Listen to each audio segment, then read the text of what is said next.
Yes. Oh my God, freaks. I'm so angry. I just made like a long 20-minute video to post and then it didn't go up. So I'm like, you know what? I'm just going to go live. It didn't even record. I'm so freaking angry. And I just wanted a place to vent. And like I got to the point with it where I was like, I'm so freaking angry. So I'm going to go to my freaks and tell them about my trip to LA. Maybe that'll make me feel better. And then it didn't record. So I've just decided to go live and just chat to you guys directly. So, hey, y'all, it's my first time live on YT, and I'm here to talk about my trip to LA and who really cares. You know, goals are really personal and they're private. And if you get to have fans and you get to have followers, that's freaking awesome.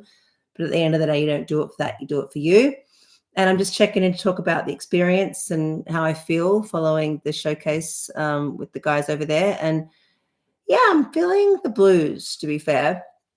When you go after a goal, and I found that I do this a lot, and hopefully you guys have goals and go after them too, you sometimes afterwards come back and go, oh, is that all there is? There is a moment, though, when you step off stage and you think to yourself, oh, my God, I hope everybody in the world has felt this level of happiness. So there is a level of that, but there's also very high highs and very low lows. So I came in to vent on the last one to talk about maybe how we can help each other, because it reminds me of sort of when I was back in wrestling and I was backstage one night and I was looking through the curtain and I just didn't feel anything for the business. I didn't want to be there anymore. It had lost its excitement and lost its feeling for me that I loved, which was that lightness and the playfulness and the fun. And it became very what's the word? It became very businessy to me. And I was a rebel. I've always been a rebel. And I've never liked being told whether I could win or lose, which is why I've always had my own business. I've always sought out people who pushed against. I've always written songs that were a little bit in your face, like my new one. And I've always gone after things that were huge, big opportunities, and things that I thought, for me anyway, were big opportunities. I like the feeling of the chase. And I think when we get addicted to the outcome, we can sometimes forget that, especially entrepreneurs and people that are big goal setters, we didn't do it for the outcome. We do it because we love the game. So I have to remind myself of that most mornings when you're like, oh, is this all there is? Do we do it today? Do we get up today? Do we play today? Do we try today? Do we grind today? Obviously, the answer is always yes. Whether you're trying to buy a house or trying to be in a rock band or trying to be the biggest or the best at something or get a promotion, there's always, always, always that level of, why am I doing this? Or if there's not that, you get it. And afterwards you go, oh, well, I got the thing. I had the baby. And I'm supposed to get heaps of recognition now and everyone's supposed to tell me I'm the best, or I bought this house. Now I'm supposed to feel right. I worked 10 years for this. I'm supposed to feel good, right? People are like, well, surprise kid. No, you're not supposed to always feel good. You're supposed to feel like you got to go again, because you're supposed to be on this earth to do something meaningful.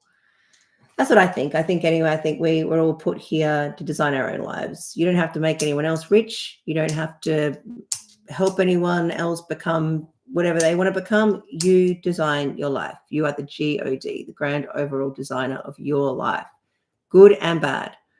So something bad happens to you, people don't like to hear this, but that's because of you. And if something good happens for you, that's because of you.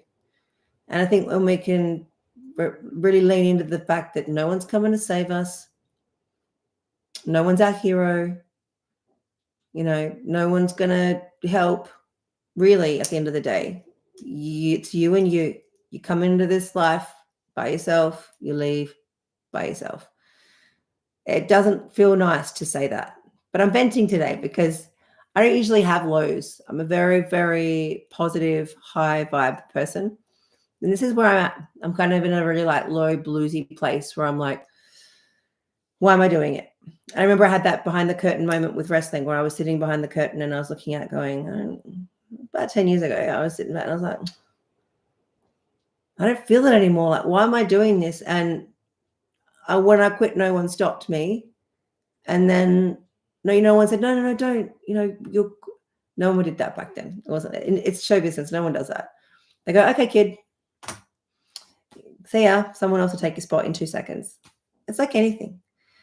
And that's my experience of Hollywood. The fans in Hollywood are freaking amazing. I love you. You were just so passionate and loving, and you love music, and you love watching other people shine.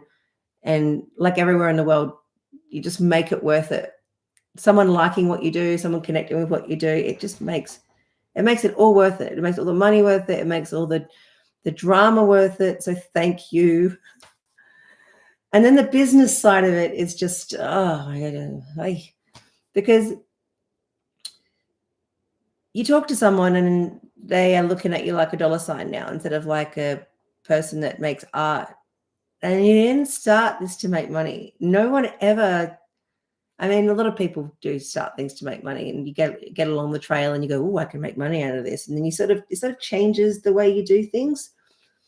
When there's money involved and the game starts to become about survival, not about joy and play, it starts to get very different. And you go from your essence of what you are and why you started, and it becomes very controlled, and you start to sound different and act different. And it's not the reason that you started. And the business can change you. The wrestling business can change you. The music business can change you. And I've never been one to be told what to say or told what to do or told how to act. I prefer to be around people who understand and appreciate that I'm an independent thinker and I've got something to say. That's why I have my own business. That's why I do things my way. But although that's strength and I get to have a lot of freedom, it's also something I need to work on, because sometimes there are things, there are structures you need to work within, and there are, boxes that you might need to tick. But I'm a rebel. I make rock and roll.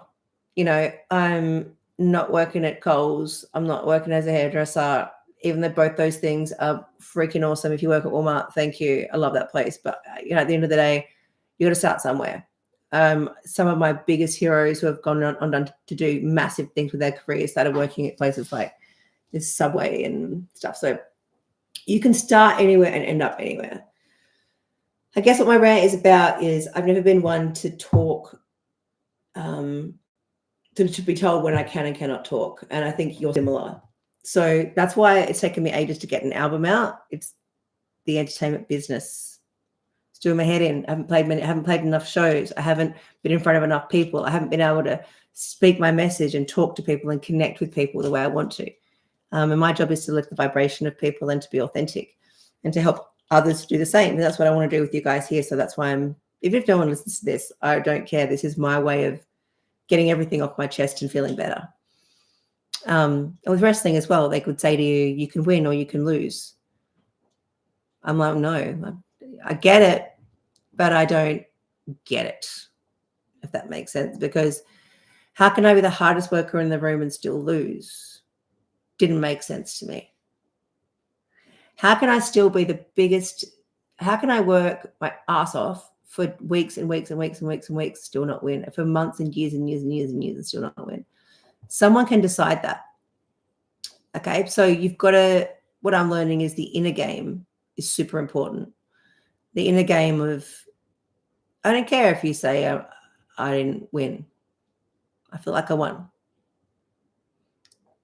The inner game of, on the outside, it looks like I'm losing, but I know spiritually and I can see the millions rolling in.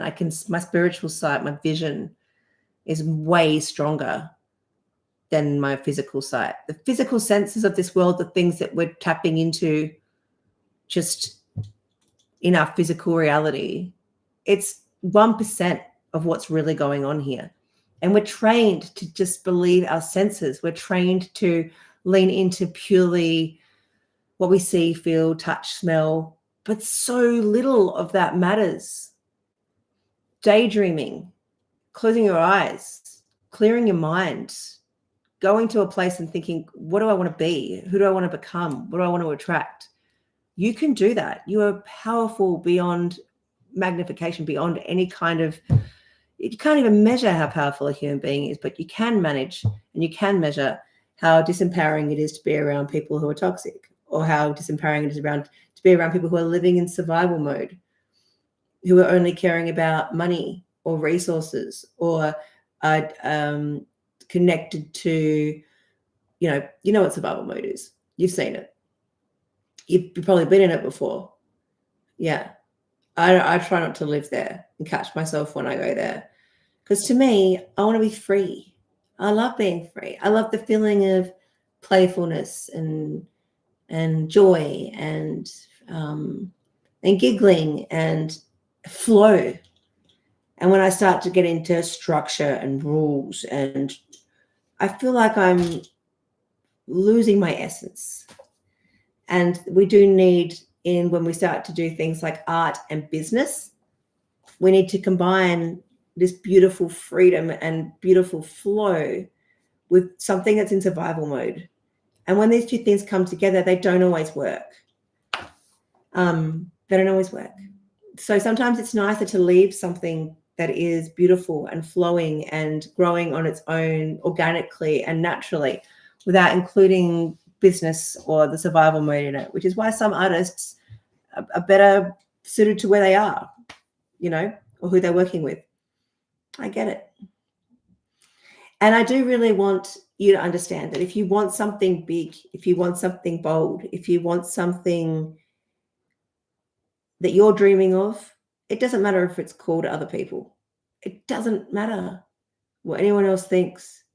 It doesn't matter if the 10 people around you right now have small lives and they want you to be like them because then it will make them feel comfortable. It doesn't matter, because you have YouTube, you have Instagram, you have all these places you can go to where you can grow and feed your mind, and you can see what the world has to offer. You don't have to be like your friends. You don't have to be like your parents.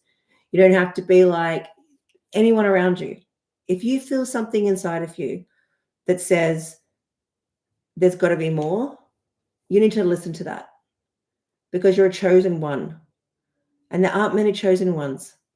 Trust me, there aren't. That voice is usually in all of us, but it gets beaten out of us at a very young age. And it gets told, there's nothing special about you. There's nothing unique about you. Just be a good girl, be a good boy, go to school, do a good job, get a promotion, all that stuff. That's what you get told. But it's not true. The truth is that you're undeniable.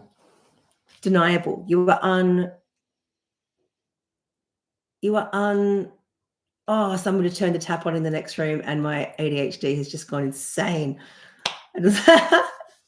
You are unbelievable. You are. And so am I. But, our brains are all very different. Like, I can imagine the most amazing things in the whole world and I can create them. I have a daydreamer's brain. But at school, I was told distracted, off task, terrible listener, bad with others, can't, all the things, instead of told, wow, this girl has an incredible ability to create. So I really hope that you get around the right people that see you, because when I got around people that really saw me and went, wow, this girl has a real ability to create. She's got something. There's something going on with her. And it wasn't about getting money. It was about, I don't know what it is, but you got to talk to this girl. That comes from getting the hell away from the people that want to keep you small. And if you've been attracted to me or this message, there's something very special in you. And whatever that is that you want to go for, the first place to do is just to write it down. Don't tell anybody. Don't ever tell anybody, because the second that you open your mouth and say, I'm going to go do this, and then you don't fit in, you're not good enough, and you'll just shut your mouth and you'll just go back to doing what you are doing. And you want to be big, bright, bold, fun, playful, all those things you do. And you deserve to have that. You totally deserve that life. You really do. And if that's what you want to be, no one's going to stop you. Only you are going to stop you. And it might mean you have to go to the gym. It might mean you've got to pick up a guitar. It might mean that you have to go to lessons. It might mean you have to get some courses. It might mean you have to move states. But whatever it is inside of you that's burning, do not let it die inside of you. Do not let it die. Get around mentors, get around people that think bigger, that will work with you, that will help you. They're out there, and you just got to believe in that. So I came here today just to go, so thank you for listening. I love it. If you want to just like drop your dreams or drop anything that you want to discuss down there, I'm just going to do this all the time now because I am so sick of being told what I can say, when I can say it, when I can play shows, who I can play for, when I can put a song out, when I can win, when I can lose. And I want a platform where I can just say whatever I think. And that's here. Okay. I love you. Bye.